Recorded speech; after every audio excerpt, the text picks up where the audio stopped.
Eto mga sangkay, sumingaw na po yung baho, no? Na ginagawa mga sangkay dyan sa Senado nitong mga senador na nasa minority block. Sumingaw ang kanilang baho matapos po ikanta, no? Ng kanilang inaalok sana.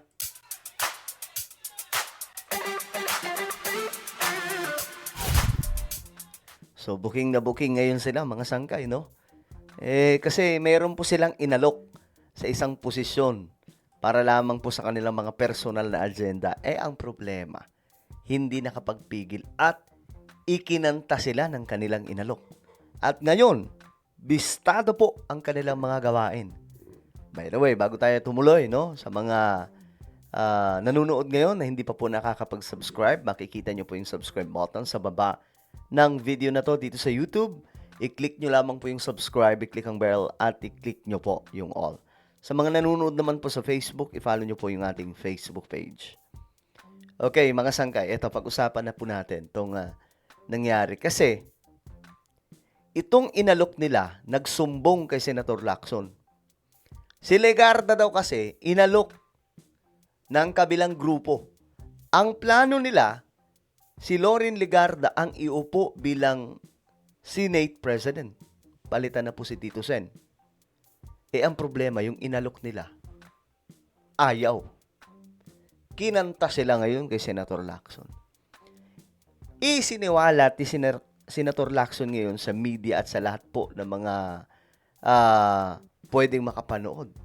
Ayun, sabog na sabog at naisiwalat yung nakakahiyang gawain nitong minority block. Buhay na naman ang usaping coup sa Senado. Matapos isiwalat ni Senate President Pro Tempore Ping Lacson ang umano'y malisyosong chismis na layong buwagin ang mayorya. Ang isang minority senator naman, suportado ang rigodon, pero may kondisyon. Ang detalye sa agenda report ni Dexter Ganibe ng Abante. Hindi pa rin tapos ang isyu ng umano'y tangkang kudeta sa liderato ng Senado. Sa social media, pinangalanan na ni Senate President Pro Tempore Ping Lacson ang unang lumutang na posible sanang unang babaeng Senate President ng bansa. Ayan, mga sangkay, nire-recruit nila si Loren Legarda. Kaso mga sangkay, yung kanilang ni-recruit, kumanta. Doon sila na-booking. Tinurigsa ni Lacson ang anyay malisyoso at malupit na kasinungalingang pag-uugnay kay Senator Loren Legarda sa tangkang kudeta. Paliwanag ni Lacson, matapos umanong alukin si Legarda ng Senate presidency, Ayan na, matapos alukin. ikinakalat niya ngayon ng mga nasa likod ng tangkang kudeta na si Legarda ang nagbolontaryo na tumulong sa pagkuha ng suporta para sa minorya. Ngayon, mga sanggay, kasi na-booking na kinanta po ni Loren Legarda no? Kinanta Isiniwalat ni Loren. Ngayon nagka-bookingan na. Ang rason na naman po ng minority, syempre, ayan po, sila Bongo, sila Robin Padilla, si Marcoleta, sino pa ba yan? Mga sangkay, sila Cayetano, Amy Marcos, sila Jinggoy, diba? Sila Villanueva, Cheese. Ang reason na naman po nila, hindi daw totoo. Si Loren Legarda pa raw ang nag-alok. Kumbaga, prinesenta niya ang kanyang sarili na, sige, ako na lang ang magiging Senate President. Tapos tayo, teamwork tayo.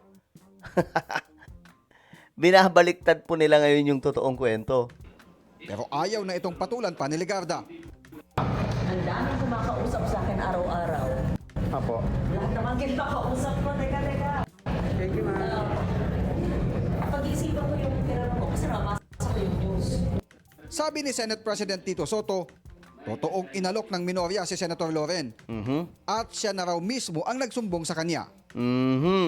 Sinabi niya hindi siya interesado. Ang buong majority namin na very solid. As a matter of fact, mga dalawa sa mga hindi namin kasama dati, baka kasama ko. Kita nyo mga sangkay, kahit nga po daw sa yung mga nasa minority, may dalawa daw po doon na gustong lumipat sa majority. So, alam po natin yung kanilang gusto ngayon. Lalong-lalo na mga sangkay, paparating ang impeachment complaint ni Vice President Sara Duterte. So, nanganganib po, once na lumusot po ang impeachment complaint laban kay VP Sara doon sa Kamara at mapunta sa Senado, then si Tito Soto yung nakaupong Senate President, delikado ang kanilang sitwasyon. Kasi, hindi magiging bias si Tito Soto eh. Bubukay kayin ang kailangan bukay kayin. Titingnan lahat ng kailangan tingnan.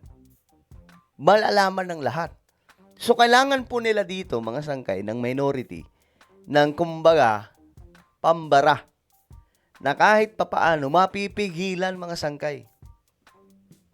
Mapipigilan na, naalala nyo mga sangkay dati, yung panahon po ni ERAP, yung may envelope po doon, na pinigilan po ng mga kakampi ni ERAP na isiwalat yun.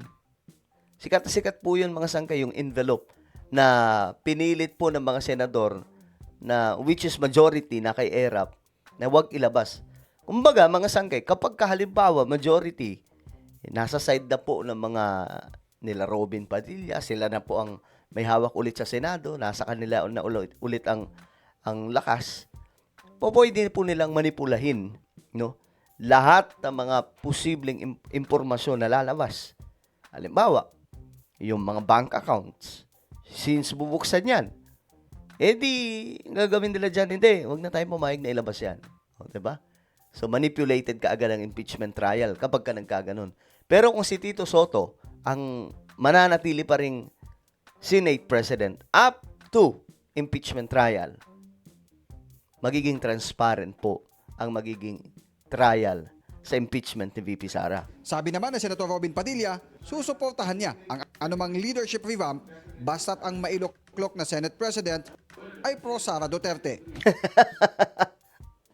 Kita niyo mga sangkay? Very open talaga itong si Robin no? Padilla gusto ang pro VP Sara na Senate President. Halimbawa, magkakaroon ako ng pagnanais na magpalit ng leadership.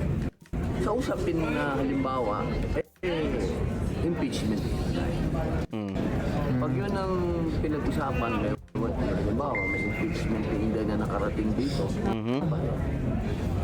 So ang gusto nyo maging leader ng Senate kapag nandito impeachment inday ay Siyempre, from kailangan, the minority. sana, inshallah, God willing, Yung pro Sara? pro-bayan. Pro bayan. Binago pa niya pro bayan pero ang totoo talaga doon pro Sara But supportive of VP Sara. Of course. Yun yung gusto niyo maging exclude. Just to be clear. Siyempre, wala na tayong plastikan. Pero dahil missing in action pa rin si Senador Bato at kapos sa bilang ang minorya, mananatiling pangarap sa ngayon ang pagpapalit ng liderato sa Senado. Para sa agenda. So ayan mga sangkay, no? Yan po ang kaganapan ngayon doon sa Senado. May hirapan talaga sila dito mga sangkay na kumbinsihin yung mga nasa majority. Kasi nga po solid nga raw po sila. No? Solid sila Ngayon, ang problema nito kapag nakarating po yung yung impeachment complaint sa Senado. Dahil talagang mahihirapan na po sila diyan. Baka madiin po dito si VP Sara. Alright, so ano po ang inyong opinion mga sangkay sa pagkanta ni Loren Legarda sama-samang binabalak, no? Ng kabilang kampo. Comment down below. Mayroon po tayong YouTube channel.